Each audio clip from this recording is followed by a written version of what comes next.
13. For step 2, you guys are going to look at step 1. It's going to tell you that the angles are supplementary.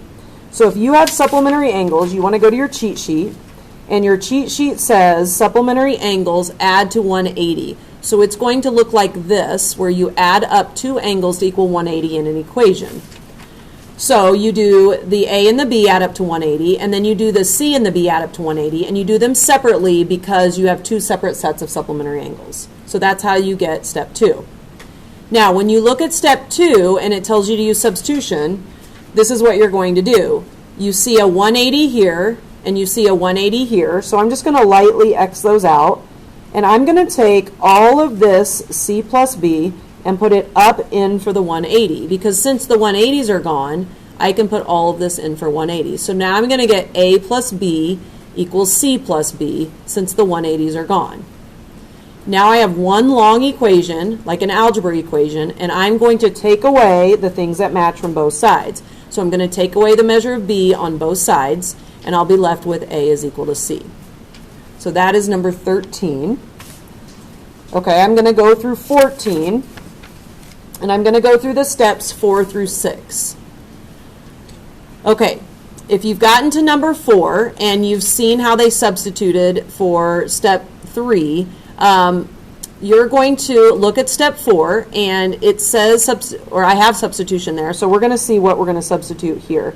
We are going to take and put in, so we have both of these RNs, so we're going to get rid of these RNs, and in place of RN is going to come down all of this, which is RU plus UN.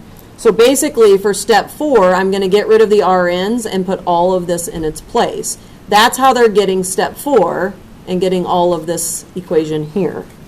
Now from 4 to 5, what you should notice is, wow, they look like twinsies almost. So what's been changed? Well, IT's been changed to RU, and that's all that's been changed. So up here it says IT equals RU, so you're going to take IT out and put RU in its place, so that's substitution again. And then the very last step, when you have a long equation, like in the last proof on 13, and two things match, you can subtract those off, and when you subtract them off, you'll be left with SI equals UN. So that's number 14. Okay, proof number 15, we're going to look at steps C and D. So after I get the definition of complementary angles, step C is kind of a loner step. It looks a little like B, but you don't have enough to substitute up here. So this is the name of an angle and the name of the angle and the name of the angle. So if you go up to your picture, you're going to see two little angles, their names that add up to the big name.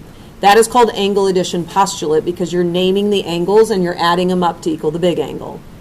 Now you have enough to substitute, because now we have this 1 plus 2 matches this 1 plus 2.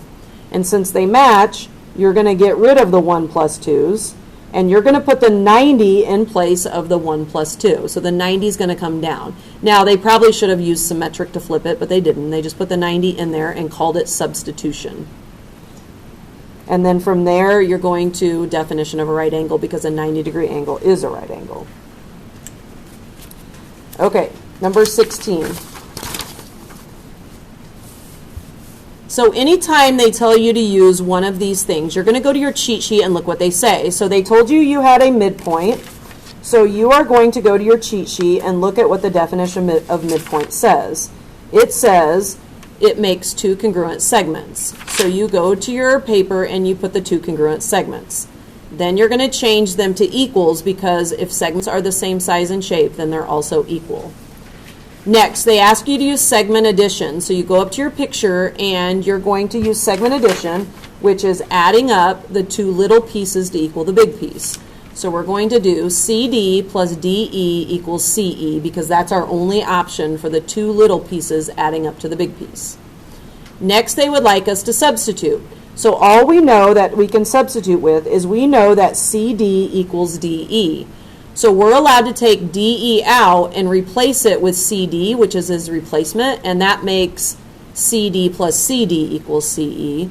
And then we're just going to combine our like terms, and when we combine like terms, we get two CDs equals CE. Okay, last one is number 17. So you have an angle bisector that they want you to use. So you're going to go to your cheat sheet, and the angle bisector says you need to make two congruent angles. So we're going to make those. So I did angle 1 is congruent to angle 2 because AGE is the angle that's being bisected. So 2 and 1 are the angles that match. Then I change them from congruent to equals, and I add the little m's back on. Then I'm going to use the linear pair postulate, otherwise known as supplement theorem. So the supplement theorem says linear pairs are supplementary. So we have to say that the angles are supplementary. Now, how do we find those? Well, we're going to go up to the picture, and we are going to use the angles that are in the proof. So it's kind of like we look ahead and say, oh, I need to get these in my proof, so I know that I need to use AGC. So I'm going to use AGC and angle 2. So that one's kind of confusing because you have to go up and pick this specific linear pair.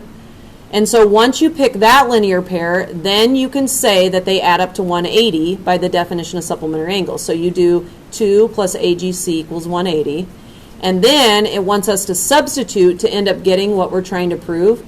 So we're going to just change that 2 to the 1. And the reason we're allowed to change 2 to 1 is 2 equals 1. So that's substitution. And then because I have these two angles equal to 180, I can call them supplementary because the definition of supplementary angles works in reverse. So all definitions are biconditionals, and you can use them backwards, which is what's happening in that. It's kind of like the converse of the definition of supplementary angles.